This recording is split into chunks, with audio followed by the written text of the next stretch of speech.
Yeah. 21 pesos, sige. Kahit gawin mo lang ng 3 araw, na ang budget mo ay 21 pesos per meal. Iyon ang tadhana ng 17 million na Pilipino. Yeah. So, ang sinasabi lang natin, may mga taong walang pera, may taong may extra pera. At 120 million tayo sa ating bansa, 17 million yung walang pera at mahirap. Ano ibig sabihin? More than 100 million may extra pera.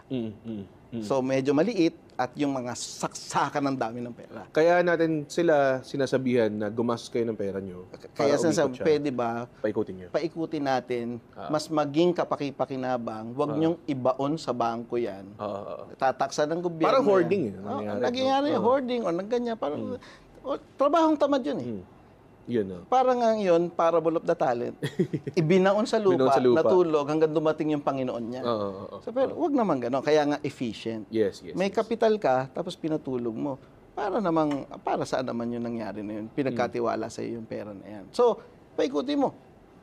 At maraming ibang mga instrumento. Kaya nga, pinabilis na ng gobyerno na, sige, hindi na namin siguro masyadong ano yan. bababa ito exempted. So, para mas maraming ma-create na pera ang pera. Para magkaroon ng maraming negosyo, production, employment, income, then marami tayong gagastusin, makikinabang at maitataas natin sa kahirapan yung 17 million.